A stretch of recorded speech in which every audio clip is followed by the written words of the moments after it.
Des manifestations, des blocages attendus demain partout en France pour ce mouvement du 10 septembre. On reçoit ce matin un observateur de la vie politique française. Gérard Charolois est connu en Dordogne comme président de l'association environnementale La Sépenceau, ancien magistrat.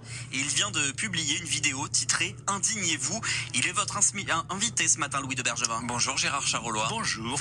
Vous dites « Indignez-vous », mais est-ce qu'il faut tout bloquer? C'est à ça qu'appellent les manifestants demain. C'est un épiphénomène. En fait, ce qui nous inquiète, nous, les observateurs, qui font de la politologie plus que de la politique, c'est la montée dans le monde entier, de mouvements d'extrême droite qui en fait s'apparentent à un nouveau néo-fascisme. Ce n'est pas un phénomène français, c'est un phénomène international. Regardez ce qui se passe aux USA actuellement avec Trump. Regardez l'agression par Poutine de son voisin, l'Ukraine.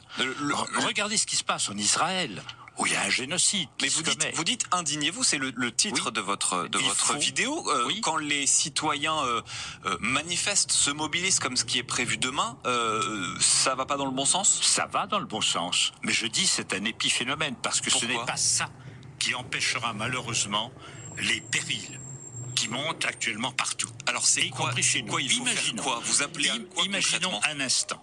Imaginons un instant que ce mouvement aboutisse, ce que nous pouvons souhaiter, parce qu'une mobilisation citoyenne, c'est toujours bon.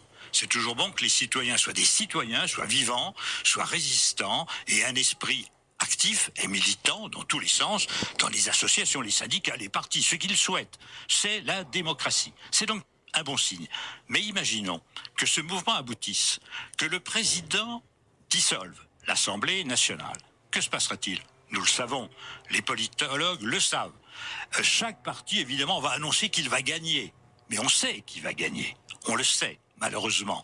Et là, c'est en cela que je me différencie des hommes de parti, parce que je n'annonce pas que tel ou tel parti va gagner. Nous savons d'avance qu'actuellement, il y a sur la planète entière la montée de nationalisme, de crispation identitaire, de montée de haine, de xénophobie, d'idérance et de colère qui ne sont pas saines. Et pour ça, nous revivons les années 30, mes amis. C'est ça qui est inquiétant. Et pour ça, il faut faire quoi? Il faut faire quoi? Alors, vous dites que bloquer, ça va pas marcher suffisamment. Il faut voter, il faut s'engager. Il faut s'engager et il faut que les politiques soient responsables.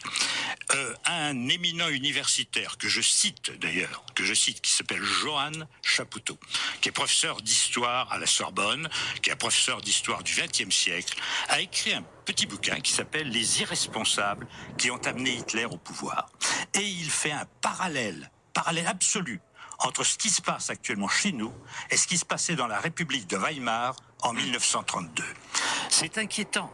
Et ça, nos hommes politiques, les uns comme les autres, me paraissent pas très responsables à ne pas expliquer aux gens que chacun est dans son petit couloir et court sur son petit vélo, mais ça, c'est pas important. Ce qui est important, c'est qu'actuellement, on a la montée des périls, que les droits de l'homme sont menacés, que la liberté d'information est menacée. On a compris votre constat, Gérard Charolois. Oui. Vous dites que les citoyens doivent s'engager, c'est-à-dire dans des partis politiques. C'est ça ce que vous demandez, ce que vous dites? Qu'ils s'engagent. Moi, je ne suis pas pour donner des consignes, que chacun, avec sa conscience, milite là où il le souhaite. Ils peuvent adhérer à des partis, c'est bien. Les partis politiques participent de la vie démocratique, c'est fondamental. Les syndicats participent de la vie sociale, c'est fondamental. Les associations participent de la vie civique.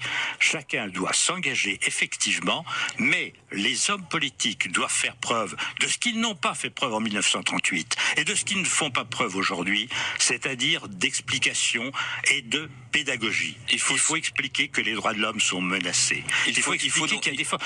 Si vous savez, si un Trump quelconque, c'est un exemple évidemment que je prends parce que il faut jamais personnaliser, mais c'est pour faire comprendre. Si un Trump quelconque prend le pouvoir en France, la liberté d'informer, la liberté de juger disparaîtront. Et là, à ce moment-là, il faut user de blocage, pourquoi pas, désobéissance civile. Pourquoi pas? C'est l'esprit de la résistance. Moi, j'invite les hommes politiques à constituer un CNR, un Conseil national de la résistance. Non pas pour faire sauter les trains, nous n'en sommes pas là pour le moment. Mais pour expliquer aux gens qu'il faut résister. Là, vous parlez des hommes politiques, justement, résister. Vous dites que pourquoi pas, on pourra arriver jusqu'à la désobéissance civile. Quand on voit que 80 000 policiers et gendarmes sont mobilisés en France, le ministre de l'Intérieur prône la fermeté, on a peur des violences. Faut aller jusque-là. Mais parce que la droite autoritaire et l'extrême droite jouent de cette peur. Ils ont besoin de casseurs. Ça veut dire que c'est contre-productif. Mais c'est des coups de menton mussoliniens. Et c'est vrai que si quelqu'un brûle un cajot demain, certains médias vont s'en emparer pour dire, voyez, il y a des black blocs, ils attaquent la République. C'est des gens extrémistes. Les honnêtes gens sont pas là. Ils parlent d'honnêtes gens. Vous vous rendez compte? Comme s'il y avait dans ce pays des honnêtes gens qui votent pour eux et des gens pas honnêtes qui ne votent pas pour eux. C'est tout à fait inquiétant. Moi, je voudrais que vous preniez conscience de cela, et je ne souhaiterais pas, puisque je suis sur une antenne de Radio France, que Radio France devienne Europe 1. Vous voyez ce que je veux dire?